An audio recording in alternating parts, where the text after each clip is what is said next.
The clinking of dishes and the low hum of conversations filled the small diner. It wasn't a place where people expected luxury, just a humble corner restaurant with warm lighting, worn leather booths, and the faint smell of coffee drifting from the counter. Among the waitresses weaving between tables with practiced grace was Sophie, a young woman with tired eyes but a gentle smile that could brighten anyone's day. Sophie had dreams far bigger than the walls of the diner. She had once studied French literature in college, devouring Victor Hugo and Balzac, and imagining herself traveling the streets of Paris one day. But those dreams had been interrupted by life, her father's sudden illness, hospital bills piling up, and the crushing responsibility of being the eldest daughter in a struggling family. College ended unfinished, and the diner became her new reality. One evening, just before the dinner rush, a young man entered. He was clearly a foreigner, nervously flipping through his phone, struggling with the English menu. Sophie noticed his furrowed brow, his lips moving as he whispered words he didn't understand. She leaned down gently, her voice soft and melodic, and asked, "Vous avez besoin d'aide?" The man's face lit up instantly. "Vous parlez français?" he asked, relieved. Sophie nodded, and for the next several minutes, she guided him through the menu in fluent French. Other customers barely noticed, but at the booth nearby, a man in a sharp gray suit had been listening intently. He was older, calm, and carried himself with an effortless confidence. Few recognized him, but in the world of business, his name commanded respect. Alexander Graves, a billionaire investor known for building empires and quietly changing lives. Alexander had come in hoping for a simple meal away from the noise of his boardrooms and private jets. But as he listened to Sophie patiently explain the menu to the French traveler, something stirred inside him. Her kindness, her intelligence, and the way she spoke the language with such ease, it was rare, authentic, and deeply moving. When Sophie finished helping the customer and went back to wiping tables, she didn't notice Alexander watching her. She didn't notice the way he scribbled something on the back of his receipt before quietly leaving cash for his meal. By the time Sophie came to clear his table, he was gone. All that remained was a folded note, and an envelope. Her heart raced as she opened it. Inside, written in neat handwriting, were the words, "Kindness and talent like yours don't belong in the shadows.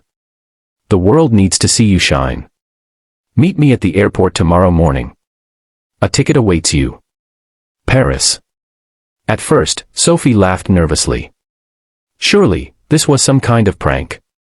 She shoved the note in her apron, convincing herself that people like her didn't get miracles. But as her shift ended and she walked home under the dim glow of streetlights, she kept pulling out the note, reading the words again and again. That night, she couldn't sleep.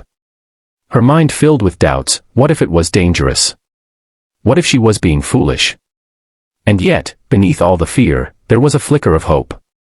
For years, she had silenced her own dreams, but now a stranger had reignited them with just a few words.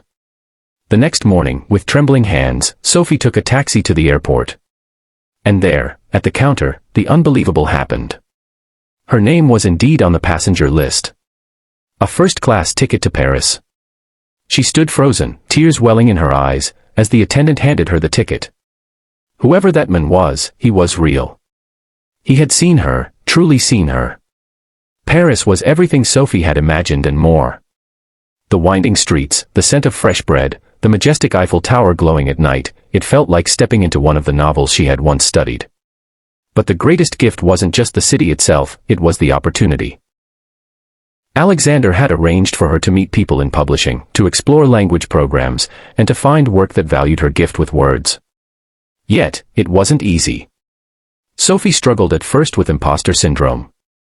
She felt out of place among polished professionals and wealthy elites. She questioned whether she deserved any of it. There were days she wanted to pack her bags and return to the diner.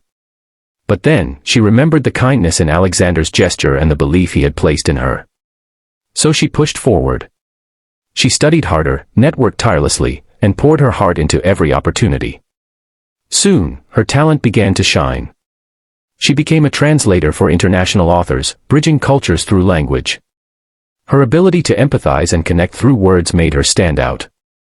And one evening, while speaking at a literary gathering in Paris, she spotted Alexander in the crowd. Their eyes met, and she felt a wave of gratitude rush over her. After the event, she finally approached him. "Why me?" she asked, her voice trembling. Alexander smiled warmly. Because kindness is the rarest currency in this world. And when I heard you speak, I didn't just hear French, I heard hope, resilience, and heart. I knew the world needed more of that. Tears slipped down Sophie's cheeks. In that moment, she realized this wasn't just about a ticket to Paris, it was about being reminded that her worth had never disappeared, even when life had been cruel. Years later, Sophie would open her own cultural foundation in Paris, helping underprivileged students learn languages and pursue dreams they once thought impossible. Every scholarship, every book, every opportunity she gave was her way of paying forward the kindness that had once saved her. And in every speech, she told her story, not to boast, but to remind others that even in the darkest corners, a single act of kindness can change the entire course of a life.